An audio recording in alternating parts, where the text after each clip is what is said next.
दोस्तों, क्या आप भी कभी यह सोचते हैं कि समुद्र और नदियों पर बने विशालकाय पुलों को कैसे बनाया जाता है और असंभव दिखने वाले इन कामों को इंजीनियरों ने कैसे संभव कर दिखाया और कैसे सैकड़ों चैलेंज पार करके इन विशालकाय पुलों को बनाया जाता है। दोस्तों, हम सभी यह तो जानते ही हैं कि पानी पर बने ये पुल हमारे जीवन का एक अहम हिस्सा है, क्योंकि अगर यह ब्रिज ना होते तो शायद कई गांव और कस्बे एक दूसरे से कटे ही रहते। इन ब्रिज की मदद से हम पानी के ऊपर से निकलकर अपना समय और ईंधन दोनों ही बचा लेते हैं। लेकिन इतना काम आने के अलावा दुनिया भर में चलती नदी पर बने ऐसे कई ब्रिज हैं जो मशहूर हैं अपनी इंजीनियरिंग के लिए, तो कुछ उनके आकार और कुछ अपने इतिहास के चलते। इंजीनियर डिजाइन के आधार पर पानी पर बनने वाले ये पुल कई तरह के हो सकते हैं। किसी भी ब्रिज का निर्माण जगह के आधार पर किया जाता है। एक प्रकार का ब्रिज सभी जगह बनाना संभव नहीं है, इसीलिए ब्रिज भी जगह के आधार पर ही बनाए जाते हैं।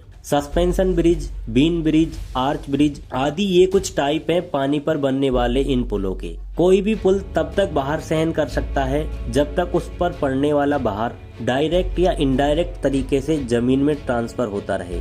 एक ब्रिज पर लाखों टन का भार हो सकता है, लेकिन फिर भी वह मजबूती से खड़ा रहता है, क्योंकि सारा भार खंभों पर टिका होता है और खंभों से होता हुआ जमीन में चला जाता है, जिससे ब्रिज को कोई नुकसान नहीं होता। लेकिन दोस्तों, पानी पर बनने वाले किसी भी ब्रिज की सबसे बड़ी चुनौतियों में उसकी फाउंडेशन बनाना ही होता है, और पानी जितना गहरा हो ये चैलेंज उतना ही बड़ा होता है। फाउंडेशन मजबूत होना बहुत ज्यादा जरूरी है, क्योंकि आखिर यह पिलर्स ही तो होते हैं जिनके दम पर इस ब्रिज को स्थिर रखा जाता है। तो कैसे की जाती है इस फाउंडेशन को बनाने की शुरुआत, आइए समझते हैं। तेज बहाव वाली नदियों के ऊपर पिलर खड़ा करने के लिए इंजीनियर सबसे पहले एक स्ट्रक्चर बनाते हैं, और उसको बनाते समय पानी की अधिकतम और न्यूनतम गहराई, पानी के बहाव की गति, पानी के नीचे की मिट्टी, पुल का भार, पुल पर चलने वाले वाहनों का भार आदि बारीक से बारीक चीजों का हिसाब रखा जाता है। इसके बाद पुल की नींव का प्रकार तय किया जाता है, जिसके हिसाब से इसकी नींव बनाई जाती है।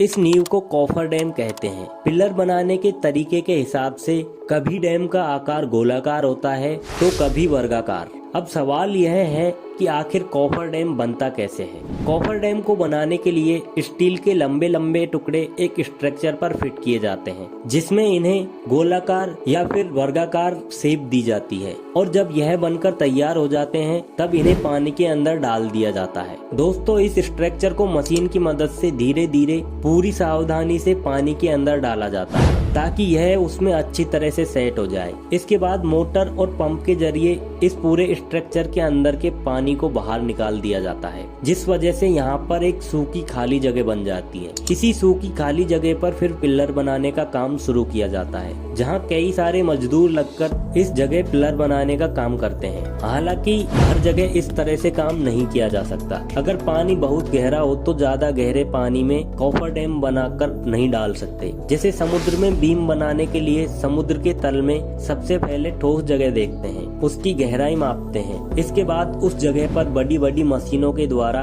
खड्डा किया जाता है, जैसे बोरवेल बनाते समय करते हैं। फिर उस बोरवेल में स्टील या फिर लोहे के मोटे पाइप डाले जाते हैं। फिर पाइप के अंदर का सारा पानी बाहर निकाल दिया जाता है, जिसके बाद उस पाइप में सीमेंट और कंक्रीट का मिक्सचर भरा जाता है। जरूरत के हिसाब से एक से ज्यादा खंभे तैयार करके आपस में जोड़ दिए जाते हैं, जिससे एक मजबूत खंभा तैयार हो जाता है। जैसे जैसे खंभे बनते जाते हैं वैसे वैसे उनके ऊपर रोड भी तैयार की जाती है। जब दो खंभे बनकर तैयार हो जाते हैं तब सबसे पहले बड़ी बड़ी मशीनों के द्वारा उन खंभों को जोड़ा जाता है, और ये सीमेंट कंक्रीट के ब्लॉक किसी दूसरी जगह पर तैयार होते हैं। दोस्तों, ब्रिज का आधा काम बाहर कारखाने में किया जाता है और आधा काम समुद्र या नदी जहाँ पर पुल बनाया जा रहा हो वहाँ पर किया जाता है। बड़े बड़े सीमेंट्स के ब्लॉक्स को समुद्र में ले जाने के लिए बड़ी बड़ी शिप को काम में लिया जाता है। वहाँ पहुँचने के बाद क्रेन के द्वारा इन ब्लॉक्स को ऊपर उठाया जाता है और फिर स्टेप बाय स्टेप ब्रिज का निर्माण किया जाता है। वहीं दोस्तों, कई सिचुएशन में फ्लोटिंग कॉफर डैम भी बनाए जाते हैं, जिसमें या तो उसके नीचे कुछ ऐसी मशीनें फिट की जाती हैं जो पानी के ऊपर रहती हैं, या फिर जहाज की मदद से इन्हें एक जगह से दूसरी जगह ले जाया जाता है, जिसके बाद इन्हें रोटेट करके पानी के अंदर डाल दिया जाता है। दोस्तों, इस पूरी प्रक्रिया में काफी समय लगता है और यह काम थोड़ा खतरनाक होता है, लेकिन दोस्तों जितने भी लोग इस तरह के काम में लगे होते हैं वो काफी प्रोफेशनल होते हैं, चाहे वह वर्कर हो